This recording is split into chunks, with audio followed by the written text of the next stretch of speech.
Beihong, Lin Fangmian, Liu Haisu.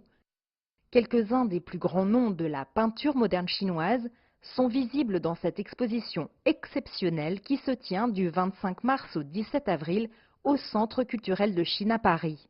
Près du Musée des Beaux-Arts de Chine, la collection permet de revenir sur l'histoire peu connue de la présence des artistes chinois à Paris dans l'entre-deux-guerres, un épisode qui a joué un rôle crucial dans le développement artistique en Chine, alors que les plus brillants d'entre eux, à leur retour dans leur pays, ont jeté les bases d'un nouveau système d'éducation artistique, transmettant non seulement une méthode, mais une culture ouverte sur l'art occidental. Ce serait effectivement quelque chose, un grand progrès qu'on puisse savoir aujourd'hui mieux en France le nom de ces artistes et le rôle vraiment fondateur qui a été le leur.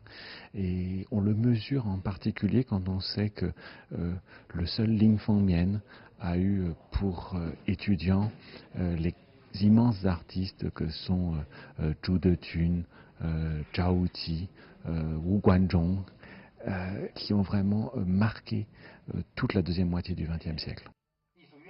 Temps fort de l'événement, pendant la durée de l'exposition, un colloque réunissant des spécialistes des Beaux-Arts de Paris, de l'Académie française des Beaux-Arts et du Musée d'art national de Chine était invité à intervenir dans le cadre d'un débat.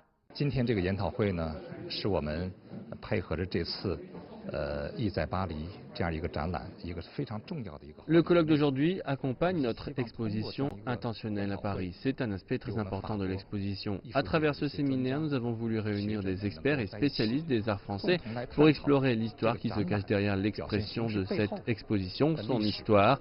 Ainsi, nous pouvons tous nous unir pour explorer où se situent la Chine et la France dans le domaine des échanges artistiques. C'est un objectif très important pour nous. Ces échanges autour des œuvres se poursuivront cette année en Chine. Après l'exposition Un rêve français qui regroupait une centaine d'œuvres historiques et modernes évoquant la France des Beaux-Arts en 2018, le Musée des Beaux-Arts de Chine accueillera en juin cette année une grande exposition dédiée aux sculpteurs français.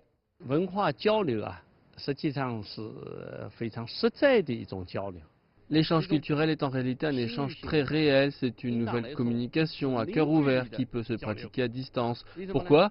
Parce que cet échange se fait au moyen des œuvres d'art. Les œuvres sont l'expérience de l'âme de l'artiste et sont un symbole national.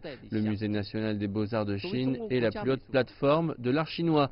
Nous servons donc non seulement les artistes chinois, mais également tous les artistes du monde, en particulier les artistes français. En effet, bon nombre des maîtres de l'art chinois du XXe siècle ont étudié en France. Aujourd'hui, nous faisons également la promotion constante de l'art français en Chine pour des expositions. L'art et la culture sont deux outils privilégiés de rapprochement entre les pays sur le plan institutionnel, mais aussi dans le domaine du sensible.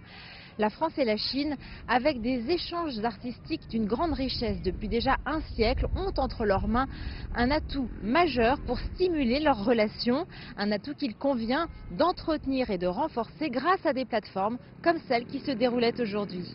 Jade Charles, CGTN, Paris.